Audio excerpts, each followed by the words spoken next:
নমস্কার। বইয়ের বাক্সর নতুন একটি উপস্থাপনায় আপনাকে স্বাগত।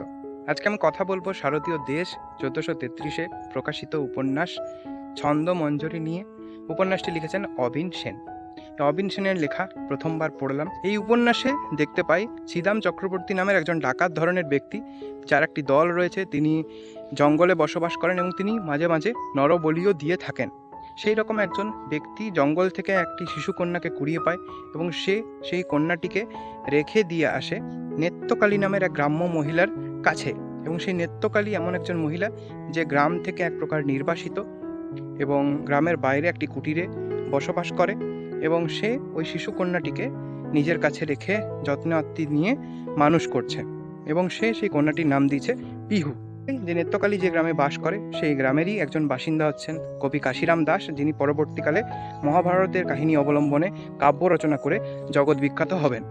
তো সেই কাশিরাম দাস মহাভারতের রচনা শুরু করেছেন এবং তার দাদাও একটি টোল চালায় সেই গ্রামে। এবং কাশিরাম দাস জমিদারের কাছে কাজ করে এবং পাশাপাশি কাব্য রচনায় সে মগ্ন হয়ে থাকে এবং তার দাদাও কাব্য রচনা করে থাকে। তো এই কাশিরাম দাসের পরিবারের সঙ্গে নেত্যকালীর কিন্তু একটা ভালো সম্পর্ক রয়েছে। তো এই পিহুর সাথে কাশিরামের পুত্র নন্দরামের বেশ খেলাধুলা হয়, তাদের মধ্যে একটা ভালো সম্পর্ক গড়ে উঠেছে। তারা কাশিরামের কাব্য নিয়ে আলোচনাও করে থাকে এবং এই নেত্যকালী কিন্তু পালাগান জানে এবং সে বিভিন্ন আসরে মা চণ্ডীর পালাগান গেয়ে বেড়ায়। এবং সাথে সাথে সেই মেয়েটিও পিহু, সেও কিন্তু তার মায়ের কাছ থেকে এইসব পালাগান শিখছে এবং আসরে পালাগান গেয়ে বেশ জনপ্রিয়তা লাভ করছে। এবং তারা আস্তে আস্তে এই কাশিরাম দাস রচিত মহাভারতের কাব্যকে আস্তে আস্তে পালাগানের মাধ্যমে বিভিন্ন জায়গায় পরিবেশন করে একটা জনপ্রিয়তা অর্জন করছে। এবং যে কারণে কাশিরাম দাসেরও জনপ্রিয়তা কিন্তু দিন দিন বেড়েই চলেছে মানুষজনের মধ্যে।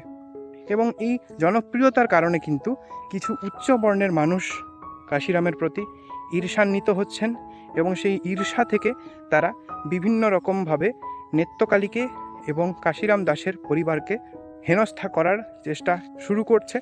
তো এই হচ্ছে গল্পের কাহিনী। শেষ অবধি কী হচ্ছে সেটা তো আমি বলবো না। তো সেই সময়ের সামাজিক এবং ঐতিহাসিক প্রেক্ষাপটকে লেখক ভীষণ সাবলীলভাবে এই উপন্যাসে ফুটিয়ে তুলেছেন। লেখকের লেখনী শৈলী খুব সুন্দর লেগেছে। আপনারা যারা এই ধরনের ঐতিহাসিক উপন্যাস বা ইতিহাসের গল্প কাহিনী মিশ্রিত উপন্যাস পড়তে ভালোবাসেন, তারা কিন্তু উপন্যাসটা অবশ্যই একবার ট্রাই করে দেখতে পারেন। আমার পড়ে খুব ভালো লেগেছে।